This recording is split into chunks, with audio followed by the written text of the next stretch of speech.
నమస్తే, అందరు బాగున్నారు కదా. ఇంకొక అంశానికి సంబంధించి మీతో ముచ్చటించడానికి చాలా హాట్ టాపిక్ ఇది. పేరు కూల్గా ఉంటుంది కానీ రిజల్ట్ మాత్రం హాట్గా ఉంటుంది. అలాంటి అంశానికి సంబంధించి మనం ఇవాళ మాట్లాడుకుంటున్నాం. దానికి నేనేం పెట్టుకుంటున్నానంటే tag line soft drinks hot result అని. సాఫ్ట్ డ్రింక్స్, శీతల పానీయాలు, అది ఒక పెద్ద సామ్రాజ్యం అయిపోయింది ఇప్పుడు. ఎక్కడ చూసినా మనకి ఒకప్పుడు వెల్కమ్ డ్రింక్స్ అంటే ఏదో చెరుకు రసం అలాంటివి ఇచ్చేవాళ్ళు పెళ్ళిళ్ళు. ఇప్పుడు 4-5 రకాల సాఫ్ట్ డ్రింక్స్ అక్కడ పెడుతున్నారు. అంటే ఆర్టిఫిషియల్గా వచ్చిన వాటిని మనం ఇస్తాం. దీనికి కూడా ఏడాదిలో 800 కోట్ల నుంచి 1000 కోట్ల దాకా వ్యాపారం జరుగుతుంది మన దేశంలో. ఓన్లీ ఈ తాగటం వల్ల వ్యాపారం. ఇంకా దానికి అడ్వర్టైజింగ్స్ అవన్నీ మళ్ళీ సపరేట్గా లెక్క. ఒక కోక్ ఒకటే కొన్ని 100 కోట్ల రూపాయలు ప్రతి సంవత్సరం టర్నోవర్ నిర్వహిస్తుంది. ఈ సాఫ్ట్ డ్రింక్స్ ఎలాంటి హార్డ్ రిజల్ట్స్ ఇస్తున్నాయో అనేదాన్ని మనం ఇప్పుడు మాట్లాడుతున్నాం. చిన్నప్పుడు మనం స్కూల్ డేస్ అంటే దాదాపు ఒక 40-50 సంవత్సరాల క్రితం స్కూలింగ్లో, హై స్కూలు లేకపోతే ఇంటర్మీడియట్ ఆ దశలో మ్యాక్సిమం మనం వెళ్తే సోడా, ఇంకా కొంచెం ఆర్థికంగా ఉన్నవాళ్ళు ఒకటి కాదు నిమ్మకాయ సోడా అన్నాడు. దాంట్లో 2 చిన్న ఐస్ ముక్కలు వేసి ఇలా తిప్పిచ్చేస్తే తాగేవాళ్ళం. తర్వాత ఈ సాఫ్ట్ డ్రింక్స్ వచ్చేసినాయి. సాఫ్ట్ డ్రింక్లో కూడా కొన్ని ట్రెడిషనల్గా ఉండేవి. ఇప్పుడు ఈ గ్లోబలైజేషన్ పుణ్యమాని ప్రపంచంలో ఏ దేశంలో దొరికాయన్నా ప్రతి దేశంలో దొరికే అవకాశం. ఉదాహరణకు ఒకప్పుడు అమెరికాలో మాత్రం అమ్మేవి, ఇప్పుడు మనకి అనకాపల్లిలో కూడా దొరుకుతాయి. అలాంటి సందర్భంలో మనం ఇప్పుడు ఉన్నాం వర్తమానంలో. సో ఈ సాఫ్ట్ డ్రింక్స్ ఒక అధ్యయనంలో తేలింది ఏంటంటే 60-70% of people consume soft drinks. ఏదో ఒక సందర్భంలో పెద్దవాళ్ళు అయితే మందులో కలుపుకొని తాగడాలు, యువకులైతే sports personalities also. Of course డైరెక్ట్గా వాటిని మనం సాఫ్ట్ డ్రింక్స్ అన్నా కానీ ఎనర్జీ డ్రింక్స్ అని ఈ మధ్యలో కొత్తగా కొన్ని వచ్చినాయి. ఆర్టిఫిషియల్గా మీకు ఎనర్జీని అవి తీసుకొస్తాయని చెప్పి. అతి శీతల దేశాల్లో సాఫ్ట్ డ్రింక్ తాగేవాళ్ళు ఉన్నారు. మనకేమవుతుంది అనే వాదనలు కూడా చేసేవాళ్ళు ఉన్నారు. మీకు ఆశ్చర్యం ఏం తెలుసా? పాశ్చాత్య దేశాల నుంచే ఇవి వచ్చేసినాయి, మన కొంపలు తీస్తున్నాయని చెప్పి మనం అనుకుంటే అది చాలా తప్పు. పాశ్చాత్య దేశాల్లో చాలా దేశాల్లో ఇవి నిషేధం. మనలాంటి దేశంలోనే, ముఖ్యంగా ఏషియన్ కంట్రీస్లో ఎక్కువ ఈ సాఫ్ట్ డ్రింక్స్ని వాడుతున్నారని చెప్పి అప్పుడప్పుడు రీసెర్చ్ ఆర్టికల్స్ వస్తుంటాయి. ఏంటి వీటిలో క్రిమి సంహారక మందులు ఉంటున్నాయి, మనుషుల్ని ప్రాణాలు తీస్తాయి అని చెప్పి. సాధారణంగా ఈ సాఫ్ట్ డ్రింక్స్ తాగేవాళ్ళు ఏదో ఒక వ్యాపకంలాగా బండి అక్కడ ఆపుతారు, కోకోలా, పెప్సీ అని తీసుకుని తాగేస్తారు. స్ప్రైటు, రకరకాల ఫ్లేవర్స్. లెమన్ లాగానే అనిపిస్తుంది. అసలు లెమన్ కానే కాదు, అది సిట్రిక్ దాంట్లో వేసి తయారు చేసే ఒక సాఫ్ట్ డ్రింక్. ఇక మనం దాని జోలికి ఎట్లా, దీన్ని ఎలా తయారు చేస్తారు, ఎంత అపరిశుభ్రమైన ప్రదేశంలో దీన్ని తయారు చేస్తారు, ఏమేమి కెమికల్స్ దీంట్లో కలుపుతారు, అవి ఎంతవరకు ప్రాణాంతకం అవుతాయి, ఆ డీటెయిల్స్లోకి మనం వెళ్ళామంటే చాలా నైరాస్యం వచ్చేస్తుంది మనకి. తెచ్చి మనం ఎన్నాళ్ళు తాగింది విషం కావాలంటే. కానీ ఎప్పట్లో, ఎందుకంటే ఎంతోమంది ఈ ఇండస్ట్రీస్లో ఈ ఫ్యాక్టరీలో పనిచేస్తున్నారు, వాళ్ళకి జీవన ఆధారం కూడా వీటి వల్లే వస్తుంది. దాన్ని మనం కాదంటలేదు. ఒక రోజులో మొత్తం మాయమైపోవాలి అని మనం అంటలేదు. సో సెలబ్రిటీలు అడ్వర్టైజ్మెంట్స్లో వీటిని ప్రమోట్ చేస్తున్నప్పుడు తప్పనిసరిగా అంటే విచక్షణ సొంతగా లేని వ్యక్తులు కొంతమంది, అదేంటి అందరు తాగేస్తున్నారు కదా, కాలేజీ స్టూడెంట్స్, స్కూల్ స్టూడెంట్స్. ఇప్పుడు మీరు టోటల్గా దృశ్యమే మారిపోయింది. ఒకప్పుడు మనకి స్కూల్ ఎదురుగా జీడీలు లేకపోతే ఇంకేంటంటే చిన్న చిన్న సామాన్లు, ఐస్ ఫ్రూట్లు, ఐస్ క్రీమ్ కాదు ఐస్ ఫ్రూట్లు ఉండేవి. ఇప్పుడు టోటల్గా ఉల్టా, మొత్తం సాఫ్ట్ డ్రింక్స్ అలాంటివి వచ్చేసినాయి. 2 నిమిషాల్లో తాగేసి వెళ్ళిపోవచ్చు. నన్ను యూజ్ అండ్ త్రో వచ్చిన తర్వాత ఇంకా ఈజీ అయిపోయింది. ఒకప్పుడైతే ఆ బాటిల్ తీసుకుని తాగేసి మళ్ళీ జాగ్రత్తగా బాటిల్ ఇవ్వాల్సి వచ్చేది. ఇప్పుడు అదేం లేదు, యూజ్ అండ్ త్రో, తాగేయటం పడేయటం అంతే. అంటే మీరు ఎక్కడికి వెళ్తూ డ్రైవ్ చేసుకుంటూ కూడా తాక్కుంటా వెళ్ళిపోవచ్చు అనే దానికి ఇది వచ్చేసి, కోట్లు పెట్టుబడి పెట్టి సెలబ్రిటీలను తీసుకొచ్చి యాడ్ ఫిల్మ్స్ చేయటం వల్ల వాటి వ్యాపారం విపరీతంగా పెరుగుతుంది. సో మన ఆరోగ్యం అంతకంతకు దిగజారుతుంది. ఇది ఒక ప్యారడీ. అంటే దాన్ని ఏమంటారు, ఒక ప్రక్క ఇది జరుగుతుంది, ఒక ప్రక్క ఇది జరుగుతుంది అనమాట. దానికి రెమెడీ ఏంటి అంటే మనం తర్వాత చర్చలోకి వెళ్ళిపోయిన తర్వాత మాట్లాడతాం. గ్రామీణ ప్రాంతాల్లో కూడా చిన్న చిన్న బడ్డీ కొట్లు, ఒకప్పుడు బడ్డీ కొట్టులో ఏముండేవో మనకు అన్నీ తెలుసు. ప్రతి బడ్డీ కొట్టు ఎదురుగా కొబ్బరి బోండాలు అంటాం కదా, కోకోనట్, అవి ఉండేవి ఒకప్పుడు. ఇప్పుడు అవన్నీ తీసేసి కేసులు, ట్రైలు పెడుతున్నారు అక్కడ. ఆ ట్రైల్లో రకరకాల ఈ డ్రింక్స్ ఉన్నాయి. తప్పనిసరి పరిస్థితుల్లో వాళ్ళు తాగేస్తున్నారు. మామూలుగా ఇస్తే ఒప్పుకోరు, ఇంకా కొంచెం కూల్ కావాలి. అయితే చాలా రీసెర్చ్లో తెలిసింది ఏంటంటే, డీప్ ఫ్రిడ్జ్లోంచి తీసి తాగిన సాఫ్ట్ డ్రింక్ వల్ల బ్రాంకైటిస్ అనేది తప్పనిసరిగా మనిషికి వచ్చేస్తుంది. మనం మామూలుగా సామాన్య పరిభాషలో చెప్పాలంటే గుండెలు, ఊపిరితిత్తుల్లో నిమ్ము చేరిందంటారు కదా, నిమ్ము చేయటం వల్ల సీజనల్గా అది ఏ సీజన్ వాళ్ళకి ఇంక సమ్మర్లోనే ఊపిరాడదు, చలికాలం వస్తే ముక్కులు మూసుకుపోతాయి. ఇక ప్రతి దాంట్లో చిన్న వర్షానికి కూడా వాళ్ళు తట్టుకోలేరు. ఈ బ్రాంకీ అంటారు దాన్ని. ఆ బ్రాంకైటిస్ వచ్చిందంటే చాలా విపరీతమైన కష్టాలు పడాల్సినవి. కూలి చేసుకునే జనం గతంలో రాగి ముద్దలు తినేసేసి చాలా పటిష్టంగా, జొన్న రొట్టెలు తినేసి చాలా పటిష్టంగా పనులు చేసేవాళ్ళు. అసలు అలసట అనేది ఉండేది కాదు. ఇప్పుడు అలసట మర్చిపోవడానికి కూల్ డ్రింక్స్ తాగుతున్నారు. అప్పుడు ఎంత ఆరోగ్యాలు ఉండేయంటే, కాలువ నీళ్లు పారుతున్న నీళ్ళని కూడా తాగినా కూడా ఏమయ్యేది కాదు.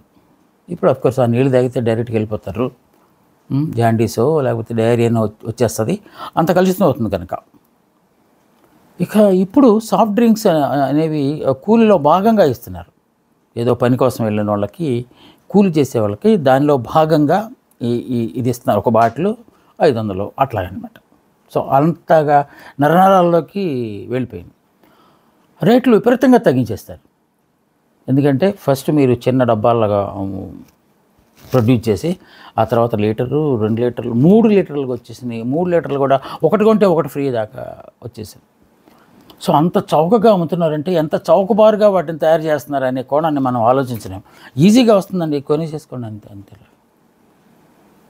పాపం కొబ్బరి పండించే రైతులు ఒకప్పుడు నిజంగానే 10 రూపాయలు అమ్మేవాళ్ళు. ఆ తర్వాత కాలంలో 20 రూపాయలకి 3 అట్లా అనుకుంటా పోయి ఇప్పుడు 50 రూపాయలకి వచ్చేసింది.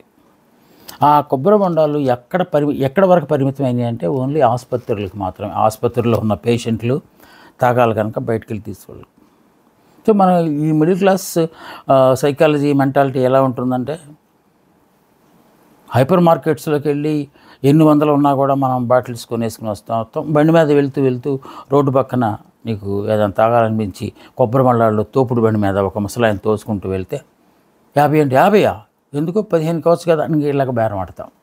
చాలా దారుణం అనిపిస్తుంది అప్పుడు మనం చూస్తే. ఏంటి ఇంత సూక్ష్మంగా ప్రతిదాన్ని మనం అంతే. మరి మన సమాజాన్ని చూడందే ఇలాంటి మాటలు మాట్లాడాం కదా. సో అక్కడ కొంత ఈ వ్యాపారం అనేది పెరగడానికి ఆస్కారం అవుతుంది. వెంటనే వెళ్ళిపోతాడు వాడు, బండి ఆన్ చేసి 50 రూపాయలు తగ్గనంటే వెళ్ళిపోతాడు. ఎందుకంటే ఆరోగ్యకరమైన దాన్ని 50 రూపాయలు పెట్టి కొనడానికి ఇష్టపడిన వాడు అనారోగ్యం పాలు చేసే 200 రూపాయలు పెట్టి బాటిల్ కొనుక్కుని తీసుకెళ్ళి ఫ్రిడ్జ్లో పెట్టుకొని ఆరంగా తాగటం అనేది ఇదే. ఇక ఇప్పుడు కొత్తగా మనకు కాఫీ, టీ ఫౌంటైన్లు వచ్చినట్టుగానే ఈ కూల్ డ్రింక్స్ కూడా ఫౌంటైన్లు వచ్చినాయి. షాపింగ్ మాల్స్ ఎదురుగా ఇవి పెడుతున్నారు. అన్ని టేస్ట్లు ఏం కావాలి నీకు ఏమో ఏ టేస్ట్ కావాలంటే ఆ టేస్ట్ ఇలా బటన్ నొక్కగానే దాంట్లో అంటే ప్రీమిక్స్ లోపల విత్ కెమికల్స్ వేసేసి దాంట్లో పెట్టు. ఒక చోట నాకు చాలా ముచ్చటేసింది. ఒక షాపింగ్ మాల్ దగ్గరికి వెళ్తే ఆ షాపింగ్ మాల్లో ఎదురుగా ఉన్న దాంట్లో కొబ్బరి నీళ్ళు ఇస్తున్నారు దీనిలో. మరి దాంట్లో లోపల ఏమైనా కలుపుతున్నారో అది నేనైతే పరిశీలించలేదు, కానీ ఇచ్చారు. చాలా సంతోషం వేసింది అనమాట. అంటే 25 రూపీస్ పెట్టి ఒక మామూలు బాటిల్ 250 ml అలా ఇచ్చారు. చాలా సంతోషం వేసింది. కానీ ఆ ప్రక్కనే ఇంకొక ఈ ఫౌంటైన్లో మొత్తం ఈ రకరకాల రంగులు మాత్రమే ఇస్తున్నారు. ఇంకొక అనర్థం ఏంటంటే కొంతమంది సాఫ్ట్ డ్రింక్స్ని ఉత్తినే తాగారు, అంటే కేవలం డ్రింక్సే తాగరు. ఆ డ్రింక్లోకి మంచింగ్ లాగా chips, potato chips, banana chips, ఈ కుర్కురే లాంటి ఆర్టిఫిషియల్ ఫ్లేవర్డ్ ఫుడ్ తింటారు. అంటే లోపల అగ్ని ఉంటే అగ్నిలో కొంచెం ఆజ్యం పోస్తే ఎలా ఉంటుందో అలాంటి పరిస్థితి అది. డ్రింక్ తాగటమే ఒక అనర్థకమైన ఇదైతే హ్యాబిట్ అయితే, దానిలో ఇవి తింటూ ఈ చిప్స్ ఇలాంటివి తింటూ చేయటం వల్ల అక్కడ లోపల ప్రేవుల మీద ఒక థిన్ లైన్ ఏర్పడి అది మెల్ల ముదిరి ఇంటెస్టైన్ క్యాన్సర్, ప్రేవు మీద క్యాన్సర్కి దారితీసిన సంఘటనలు బోల్డ్ ఉన్నాయి. ఎందుకంటే అక్కడ స్కానింగ్ చేసిన తర్వాత లేకపోతే బయాప్సీ చేసిన తర్వాత వాళ్ళు అడిగితే చెప్పిన దానికంటే అబ్బాయికి ఏమైనా హ్యాబిట్స్ ఉన్నాయంటే, ఏం సార్ ఏం చెప్పినా సార్ డ్రింక్స్ తాగుతాడు సార్, చిప్పులు తింటాడు, భోజనం చేయడు సార్ అని. ఇంకా చూడండి, అది ఇంకా దారుణమైన పరిస్థితి. ఈ చిప్స్ డ్రింక్స్ మీద ఆధారపడిపోయి, ఎందుకంటే ఆకలి చచ్చిపోతుంది. అది తొలి లక్షణం అనారోగ్యానికి. మీరు ఇప్పుడే డ్రింక్ తాగితే నీకు ఇంకా ఆకలి వేయదు. ఆకలి వేయటం పోవడం అంటే నీ జీర్ణాశయంలో ఏదో తేడా వచ్చేసింది. అక్కడ మనం తెలుసుకోము. ముదిరిపోయిన తర్వాత ఎప్పుడో వెళ్ళి క్యాన్సర్ అని చెప్పంగానే గగ్గోలు పెట్టడం అనేది మనకు జరుగుతున్నది. సో డ్రింక్స్ తాగే వాళ్ళందరూ క్యాన్సర్ వస్తుందా అది నేను చెప్పే ప్రయత్నం నేను చేయట్లేదు. ఎవడో ఒకడికి వస్తుంది, డెఫినెట్గా వస్తుంది. అది దీనివల్లే వచ్చిందని తెలిసినప్పుడు మిగతా వాళ్ళు తాగటం తగ్గిస్తారు. మానేయమని మనం చెప్పలేం, కొట్టేస్తారు. మానేయమని చెప్తే మీరు కబుర్లు అలాగే చెప్తారులా అంటారు. కనుక మానేయమని చెప్పాం. తగ్గిస్తూ మెల్లగా ఒకప్పుడు డ్రింక్స్ లేవండి, మనం బ్రతికాం కదా. అప్పుడు మన ముందు జనరేషన్స్ ఈ సాఫ్ట్ డ్రింక్స్ లేకుండా బ్రతికినాయి కదా. ఏదో న్యాచురల్గా తయారయ్యే కళ్ళు లాంటిదో ఏదో తాగి బ్రతికినాయి కదా. కానీ ఇప్పుడు మనం బ్రతకలేమా? అవి లేకుండా బ్రతకలేమా? అవైలబుల్గా ఉన్న డ్రగ్స్ ఇవన్నిటి కాంబినేషన్లో ఇది మీకు ఆశ్చర్యమైన అంశం ఏంటంటే తెలిసిన ఇందాక నేను చెప్పాను, ఏషియన్ కంట్రీస్లోనే ఈ జాడ్యం ఎక్కువగా ఉందని చెప్పి. ప్రపంచంలో దాదాపు 15-20 దేశాలు కోక్ని అసలు టోటల్గా బ్యాన్ చేసినట. కానీ అంకుల్ శ్యామ్కి ఎంతో కోపం వచ్చి ఉంటుంది. అమెరికన్ కంపెనీ కాదు కదా, అది కోపం వచ్చి ఉంటుంది. అయినా సరే నువ్వు మాకు మాత్రం ఈ కోక్ వద్దు అంటే. కానీ ఒక ముచ్చటైన ఒక చాలా సంతోషకరమైన విషయాన్ని ఒకటి చెప్తాను ఇక్కడ. మన దేశంలో కూడా పాక్షికంగా కొన్ని చోట్ల ఆ ప్రయత్నం జరిగింది. ముఖ్యంగా కేరళలో శ్రమజీవులు అంటే కార్మికులు తాలూకు స్త్రీమూర్తులు, అంటే భర్త ఏమో కార్మికుడు, భార్య ఇంటి దగ్గర ఉండి ఇల్లంతా చూడాలి. వాడు వస్తూ ఒక బాటిల్ తెచ్చుకోవటం, దాన్ని కలుపుకోవడం, ఇల్లంతా గందరగోళం, కొట్టుకోవటాలు ఇవన్నీ జరుగుతుంటే వాళ్ళు ప్రభుత్వానికి ఒక అప్పీల్ చేశారు, బాబు ఆ డ్రింక్స్ బ్యాన్ చేయండి ఇక్కడ అని చెప్పి. అప్పుడు కోకోకోలా బ్యాన్ చేయమని చెప్పి అడిగితే జనరల్గా, ఎందుకంటే ఇవన్నీ ఎంఓఈస్ ఆధారంగా బిజినెస్ ఎక్స్చేంజ్, కామర్స్ ఎక్స్చేంజ్ కార్యక్రమాలు వస్తాయి కనుక ఏ గవర్నమెంటు అప్పటికప్పుడే నిర్ణయం తీసుకోవడం అనేది చాలా కష్టమైన పని. కనుక గవర్నమెంటు వెంటనే ఒప్పుకోలేదు. తిరిగి ఆశ్చర్యం మనకి, మన రాష్ట్రంలో అప్పుడెప్పుడో ఒకప్పుడు నందమూరి తారక రామారావు గారు ముఖ్యమంత్రిగా ఉన్నప్పుడు సారా ఉద్యమం జరిగింది కదా. దోబగుంట రోషమ్మ అనే మహా తల్లి ఒక ఆవిడ చాలా అమాయకత్వంగా ప్రశ్నిస్తే అది ఆఖరికి అగ్నిలాగా మొత్తానికి చుట్టుకొని నిషేధించేదాకా వచ్చినట్టుగానే కేరళలో కూడా ఈ ఉమెన్ ఎవరైతే కార్మికులు ఉన్నారో, కష్టించి పనిచేసేవాళ్ళు, వాళ్ళ తాలూకు భార్యలు రోడ్డు మీదకి వచ్చేసారు. ఇంకా రోడ్డు మీదకి వచ్చేసి కోక్ని బ్యాన్ చేయాలని చెప్పి నిరంతరం బెస్ట్ చేస్తే అక్కడ కొంతమంది ఈ ప్రెషర్ గ్రూప్స్, స్వచ్ఛంద సంస్థల వాళ్ళు, ఈ మానవ హక్కుల వేదిక వాళ్ళు, లేకపోతే పౌర హక్కుల వేదిక వాళ్ళు కూడా వాళ్ళకి సంఘీభావం తెలియజేసి ఒక ఒక ఒక వీడియో తీశారు. ఒక ఔత్సాహిక కళాకారులు కొందరు బిట్టర్ డ్రింక్ దాని పేరు, మీకు అది దొరుకుతుంది, గూగుల్లో కూడా చూస్తే మీకు దొరుకుతుంది. కోక్ మీద చేసిన అది ఎంత సర్కాస్టిక్గా ఉంటుందంటే, అమెరికా ఫ్లాగ్లో నుంచి ఓపెన్ షాట్ వచ్చేసి అమెరికా టోపీ, బుష్ గారు చేసే డ్యాన్సులు, ఈ ప్రపంచాన్ని ఆయన ఏ విధంగా అంటే మొత్తానికి అది యాంటీ అమెరికా మూవీ. కాకపోతే బిట్టర్ డ్రింక్ అని దానికి ఎందుకు పేరు పెట్టారంటే, కోక్ అనేది అక్కడి నుంచే వచ్చింది కనుక. ఆ అంకుల్ శ్యామ్ అనేవాడు ఒక రంగంలోనే కాదు అన్ని రంగాల్లోకి ప్రవేశించాడు, మా జీవితాలను నాశనం చేస్తున్నాడు అని చెప్పి వాళ్ళు రోడ్డెక్కితే తప్పనిసరి పరిస్థితుల్లో కేరళ గవర్నమెంట్ కోక్ని నిషేధించింది. అహ్మదాబాద్లో కూడా ఇలాంటి ప్రయత్నం జరిగింది. కానీ అక్కడ ఆ లక్ష్యం వేరు. అక్కడ లక్ష్యం ఏంటంటే ఈ విదేశీ కంపెనీలు మాకు అక్కర్లేదు అనే ఒక నినాదంతో వచ్చింది. ఇక్కడ అసలు ఇలాంటి విషపూరితమైన పానీయాలు, శీతల పానీయాలు మాకు అక్కర్లేదు అని చెప్పి వాళ్ళు అక్కడ చేసి విజయం సాధించారు మహిళలు. మహిళలు తలుచుకుంటే ఏదైనా లేచింది మహిళా లోకం ఉన్నట్టుగా అక్కడ నిజంగానే మహిళా లోకం లేచిపోయి ఇంకా కొన్ని ఈ నార్త్ ఈస్టర్న్ స్టేట్స్లో కూడా కొన్ని చోట్ల ఈ సాఫ్ట్ డ్రింక్స్ మీద నిషేధం విధించాలని ఉద్యమాలు జరిగిన సంఘటనలు కూడా ఉన్నాయి. మల్టీనేషనల్ కంపెనీలు ఎలాగోలాగా ప్రభుత్వాలని ప్రలోభ పెట్టి పార్టీలు చందాల పేరుతో వాటిని అణిచివేస్తున్నాయి.